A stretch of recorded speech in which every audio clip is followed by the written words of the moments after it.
Fala galera, vamos começar mais um encontro, mais uma aula.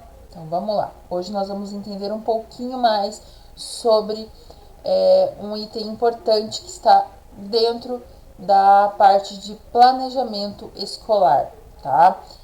A gestão de sala de aula. O professor como gestor de sala de aula, que no tema de hoje nós vamos abordar bastante sobre a importância do professor dentro de sala de aula e como gestor, tá? Essa questão da gestão de sala de aula, ela foi instituída pela LDB, a Lei das Diretrizes e Bases, a Lei número 9.394, de 1996, onde fala que a gestão da escola pública ela tem sido amplamente debatida e defendida na educação brasileira nas últimas décadas, tá? Nesse sentido, devemos refletir em especial na sala de aula e sobre o papel de quem? Do professor como que gestor de sala de aula, ou seja, como tem sido a sua gestão, como deve ser de fato a sua atuação e para que serve a perspectiva democrática dentro da sala de aula, ok? Nós vamos ver para que serve e como deve ser feita, tá? Então, vamos falar um pouquinho agora, introduzir um pouquinho esse assunto, tá? Por que a importância disso?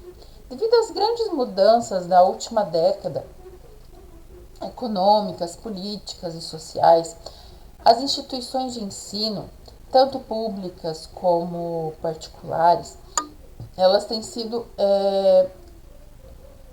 impulsionadas, exortadas a trilhar novos caminhos, tá? Administrativos e organizacionais, baseados na descentralização, autonomia e participação, tá? E o que isso acontece? E o que isso traz de mais importante? Essas mudanças, elas sinalizam uma nova cultura escolar. E o que seria essa nova cultura escolar? Aqui os professores, eles vêm sendo estimulados a partir não apenas para atividades dentro da sala de aula, mas também na organização e gestão do trabalho escolar, tá?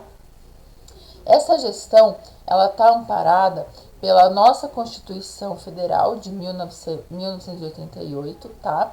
E ela está amplamente apoiando a LDB e também o Plano Nacional da Educação, tá? É a lei número 10.127 de 2001. Segundo a LDB, lá no artigo 14, peguem suas... Lembra que eu falei que a gente ia falar, tudo que a gente falasse seria com embasamento nas leis? Então, vem comigo. Segundo a LDB, o artigo 14, ele prevê o quê? A gestão democrática do ensino público na educação básica, o que de acordo com suas peculiaridades e conforme os seguintes princípios, são dois. Primeiro, participação dos profissionais da educação na elaboração de quem? Do projeto político-pedagógico da onde? Da escola, ou seja, é importante que o professor participe da organização do projeto político-pedagógico da escola que ele trabalha, ok? Segundo ponto, participação das comunidades escolar e local em conselhos escolares ou equivalentes. Então, a gente vê aqui que é importante a participação dos profissionais da educação na elaboração do projeto político-pedagógico e também a participação de quem? De pais, tios, de toda a comunidade escolar, para que ocorra um bom desenvolvimento escolar, tá? E também uma centralidade da gestão e do gestor escolar. Como assim? Vamos conversar sobre gestão e gestor em sala de aula e dividir em três partes, tá? Primeiro, nós vamos falar sobre a gestão na perspectiva democrática, tá? Aqui ela é entendida como estratégia educativa para transformar, pelo processo de ensino, as relações interpessoais e contribuir para quê? Para a apropriação dos conteúdos trabalhados em sala de aula, tá? Segundo ponto, a importância da prática democrática no espaço da escola, tá? Terceiro ponto, os aspectos necessários para o quê? Para concretizar a gestão democrática, não apenas na administração da escola, mas também na sala de aula, ok? Então vamos começar. Primeiro ponto, a gestão na perspectiva democrática. Ela é entendida como tomada de decisão, organização, direção e participação, que acontece em todos os âmbitos da escola, tá? Segundo Ferreira, 2008, a gestão se desenvolve em sala de aula, onde se objetiva o projeto político-pedagógico, não só como desenvolvimento do planejado, mas também como fonte privilegiada de novos subsídios para novas tomadas de decisão. Tá? Segundo Libânio, 2004, a concepção democrática participativa, ela implica o quê? Na busca de objetivos comuns pela direção, professores e demais profissionais da educação e tomada coletiva de decisões que orienta cada um a assumir a sua responsabilidade para executar cada um o que firmou o acordo que iria fazer, ok? Então, dentro da gestão da perspectiva democrática, professor, diretor, pedagogos, alunos, cada um tem o seu papel e deve estar apto a assumir a responsabilidade de desenvolver e o seu papel dentro desse acordo, ok? Então, essa é a gestão na perspectiva democrática, ok? Agora nós vamos falar um pouquinho sobre a escola e o estudo. Aqui falando sobre trilhar os caminhos da gestão democrática na sala de aula, tá? As informações e reflexões apresentadas, que a gente vai falar agora, elas têm base, de acordo com o artigo que eu peguei, né, para estudar sobre isso, foi tirado de uma pesquisa que esses autores fizeram num colégio estadual no município de Umuarama, aqui no Paraná. Inicialmente, eles iam fazer esse estudo com alunos da quinta série do período matutino. Porém, aconteceu que não deu para fazer porque os alunos não queriam participar, os professores apresentavam justificativas que também não iam ter tempo, entre outros assuntos. Então, os autores resolveram desenvolver esse projeto com alunos do curso de formação de docentes em educação infantil e das séries iniciais do ensino fundamental de duas turmas. A primeira série, né, o grupo A, nós vamos ter dois grupos, grupo A e grupo B, e a outra terceira série, grupo B, da mesma escola. A discussão aqui desse projeto que esses autores desenvolveram foi realizada com professores de onde? Da rede estadual de ensino por meio do grupo de trabalho em rede, tá? Outra coisa muito importante dentro da gestão democrática, tá? E agora, falando dentro da escola e do estudo, continuamos. As informações obtidas por meio dessas atividades que eles pesquisaram revelaram o desconhecimento por parte dos alunos do verdadeiro sentido da democracia, ou seja, eles não sabiam o que era ser democrático. O que é ser democrático, né? Faz parte da cultura da escola pública acreditar que os professores que encontram dificuldades com o controle disciplinar são excessivamente democráticos. Será? Quer dizer, se você não tem um bom planejamento, você acaba cedendo um pouquinho ali, um pouquinho aqui. Deixa eu fazer alguma coisa ali. Quando a gente não tem muita segurança no que a gente está fazendo, ou da onde vai dar aquele conteúdo, ou a gente não projetou isso, a gente acaba dando o quê? Mais liberdade para os nossos alunos, mas não é a liberdade boa, a liberdade adequada, que é isso que está falando aqui, tá? A gente pode observar, eles observaram também que uma expressiva quantidade de famílias não se comprometia com o acompanhamento dos filhos nos estudos.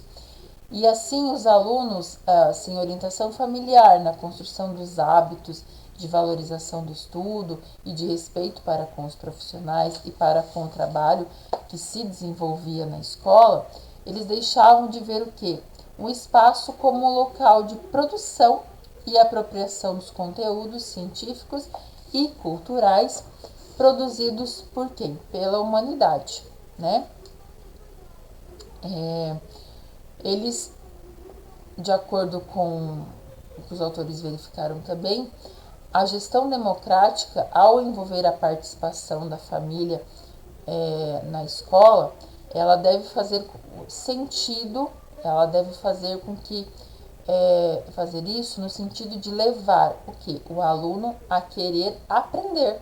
Esse é o sentido. Porque se a família não tem interesse, não auxilia o aluno na questão do saber, o aluno também não vai querer saber. E também vai querer, não preciso disso, minha família não me apoia, qual é o sentido de eu querer estudar, de eu querer ampliar meu conhecimento, se a minha família mesmo não apoia, né? Abrindo o diálogo e trazendo as famílias para o convívio, fazendo o movimento contrário, a gente consegue criar a oportunidade, o vínculo da reflexão a respeito da importância da escola na vida do aluno, do estudante, né? Outro dado que chamou a atenção desses pesquisadores foi quando questionado sobre o que deveria ser considerado como prioridade na atuação do docente, para ele fosse identificado como um verdadeiro educador. Os alunos, eles destacaram como importantíssimo para o docente agir sempre com ética e zelar pela aprendizagem do aluno, como estabelece no artigo 13 da LDB, no parágrafo 3, no inciso 3, perdão. Ou seja, os próprios alunos falavam que eles gostariam que os professores agissem com ética e zelo, né? Os depoimentos, eles apontam para que os professores que estabelecem objetivos e no cotidiano priorizam alcançá-los, mostrando satisfação com o resultado que eles têm, eles tendem a ser profissionais o quê? Que impulsionam e incentivam mais o aluno a ter a mesma dedicação que ele tem, a buscar essa satisfação que ele tem também com a produção em suas atividades, a sentir-se responsável com o que ele faz e a se comprometer com o quê? Com a superação dos desafios. O que não acontece quando o professor não é bem planejado, quando ele está mais perdido que cego em tiroteio, digamos assim, né? Então, na realização do trabalho pedagógico, o que é necessário promover a interação entre 3 eixos. Primeiro, acompanhamento constante do trabalho escolar, tá? Segundo, reavaliação dos objetivos como condição para a retomada do trabalho. Epa, como assim? Quer dizer que a cada aula que você desenvolver, você como professor bem planejado, bem organizado, você vai rever toda a aula e vai anotar cada tópico de dificuldade. Para quê? Para depois, quando você for colocar essa aula em prática novamente, em outra turma, no outro ano, você poder aplicá-la de maneira que os teus alunos hajam o conhecimento flua ainda melhor, tá? Ou seja, sempre trabalhando com feedback. E terceiro, estabelecimento de comunicação com a comunidade escolar. Muito, muito importante. Sempre esteja em contato com a comunidade escolar.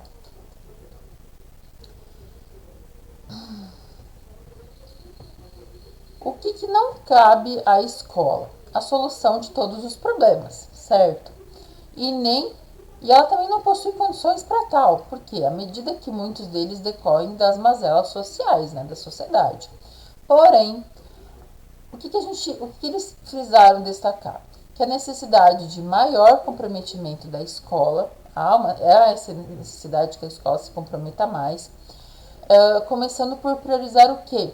A organização do trabalho pedagógico, de modo que a articular os planos de ação dos professores na sala de aula, como é o caso do projeto político-pedagógico da escola, ou seja, envolvendo os professores e a equipe pedagógica. A escola criaria o quê? Condições para desenvolver um trabalho bem planejado e articulado.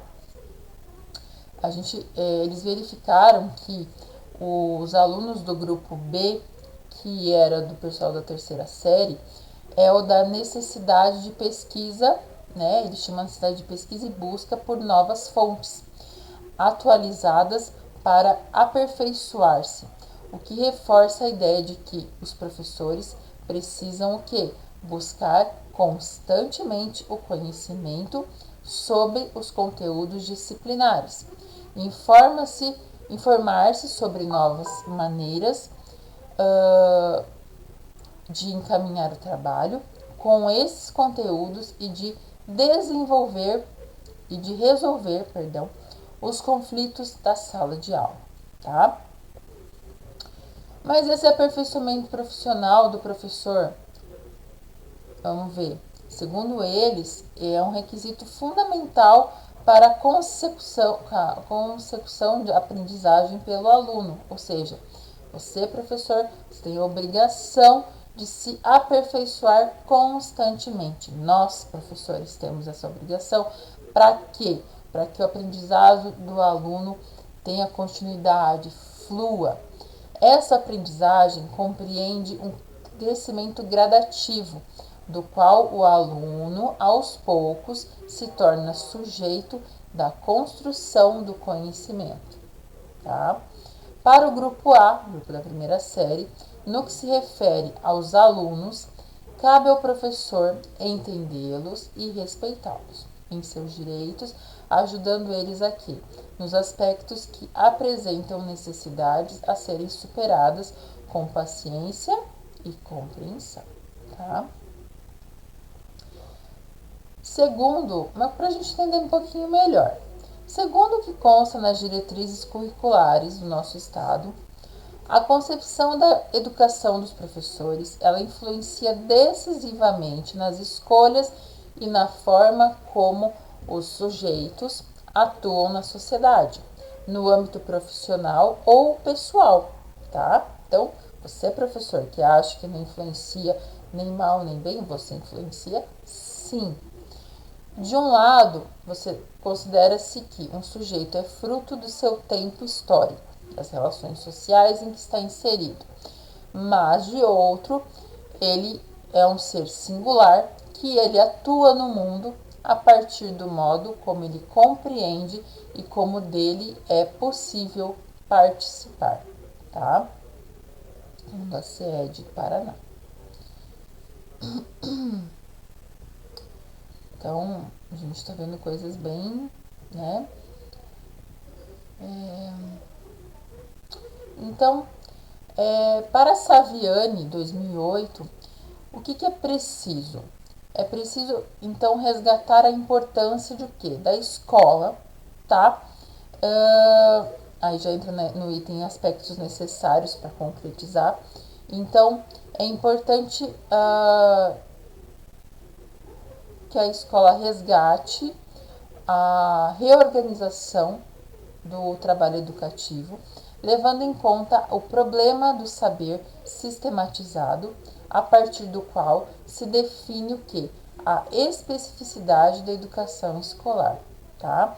Porém, essa reorganização escolar, que deveria assegurar aos alunos o acesso ao conhecimento científico e à cultura socialmente produzida, ela depende do que? Da atuação de todos os setores da escola, orientados e incentivados por quem? Pelo diretor, como gestor democrático, tá? Então, só um minuto, gente. E vai ficar esse barulho de novo aqui, era uma campainhazinha que toca aqui no computador de um aplicativo que eu tenho aqui, tá? Mas vamos embora, finalizando então.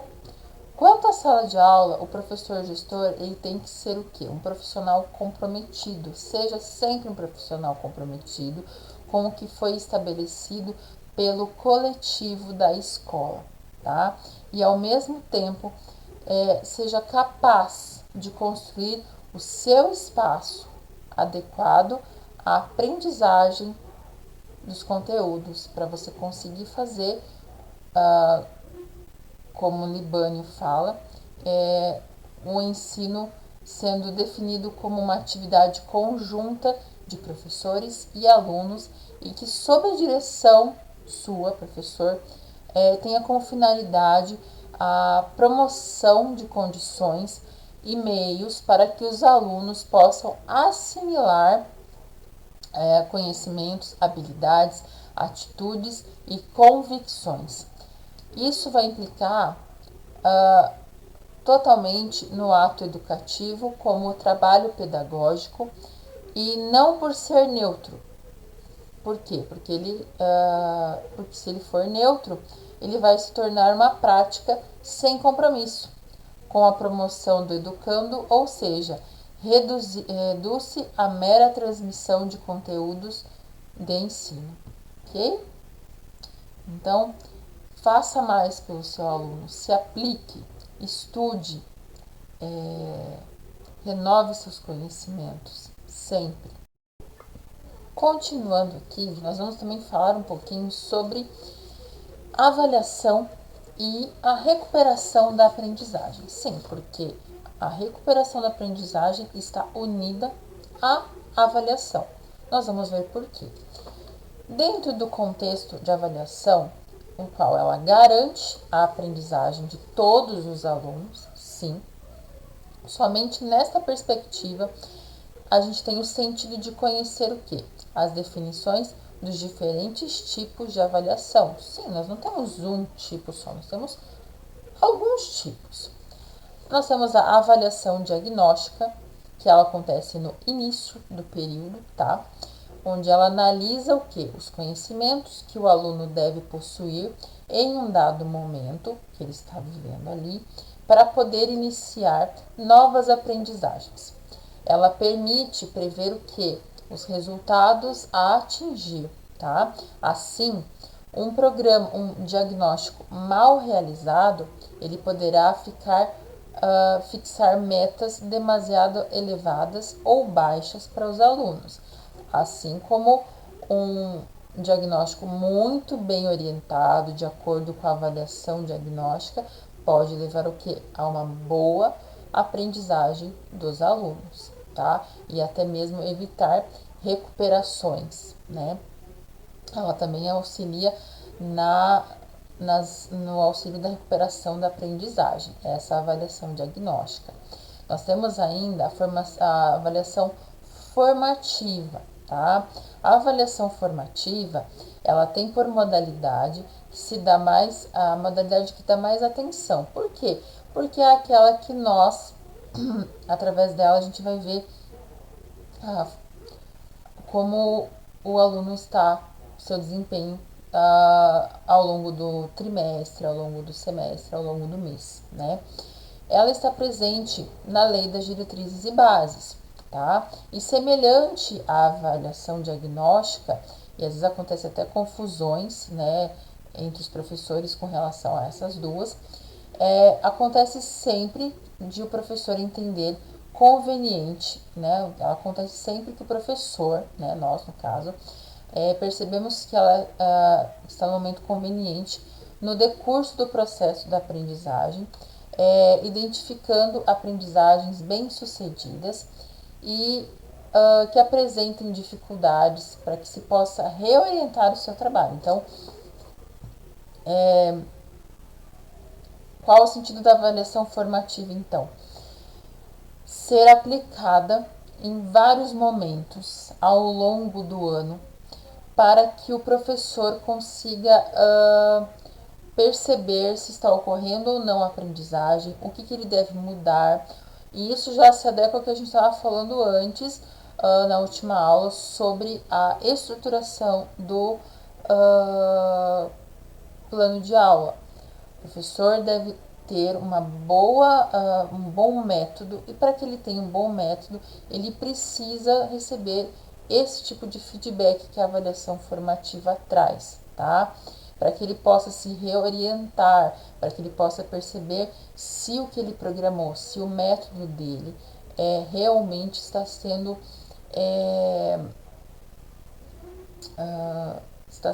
bem, os alunos estão conseguindo aprender, tá? Com estas últimas que a gente falou, ele possibilita também a todos os alunos a proficiência desejada. Aí a gente já entra na questão da recuperação da aprendizagem. Quando o professor aplica constantemente em si e no aluno uma avaliação formativa, ele consegue enxergar qual é o aluno que está tendo mais dificuldade e precisa ir sendo trabalhado uma recuperação mais constante, tá? E qual é o aluno que está tendo mais facilidade, tá? E ele também consegue ver qual é o ponto que ele precisa trabalhar mais para que ele precisa se aprimorar mais para que ele consiga levar esse conhecimento para esses alunos, o que ele precisa fazer através desse aprimoramento para que o aluno alcance o conhecimento necessário de qualidade, tá? Então, a avaliação formativa, ela serve para quê? Para que o professor, através das informações colhidas, ele consiga reorientar a sua prática e ao aluno para que ele compreenda que a aprendizagem não é como um produto de consumo, mas um produto a construir e de que ele próprio tem um papel fundamental nessa construção, certo? E assim consiga construir realmente uma base sólida de conhecimento, tá? Entramos então na avaliação somativa. Ela acontece periodicamente, ou seja, no final do período, de um ciclo, de um ano. O objetivo dela basicamente é aferir os resultados que foram recolhidos por avaliações formativas, ou seja, por isso ela é chamada de somativa. E obter também indicadores que permitam aperfeiçoar o que? Processo de ensino, tá? Aqui quem se beneficia na avaliação somativa são os resultados, enquanto que a avaliação formativa ela é interna ao processo de ensino, tá? Então, a formativa ela é exclusivamente para o professor e para o aluno saberem se eles estão indo pelo caminho certo e onde que eles precisam fazer aquela recuperação da aprendizagem. E a somativa é para verificar os resultados, se os resultados estão sendo positivos ou não, tá? E se vai haver recuperação da aprendizagem, que é tudo feito através desse processo, tá? A avaliação não pode ser vista ou analisada fora do contexto do trabalho, tá? De ensino e aprendizagem. Ela deve ser vista fora da organização curricular. Ela é a ação constituinte desse trabalho, tá? E dessa organização. Portanto, não há sentido num processo avaliativo que não seja contínuo e formativo, tá? Então, se a avaliação não pode ser vista ou analisada fora do contexto, volta. A avaliação, então, não pode, se ela não puder ser vista dentro do contexto escolar,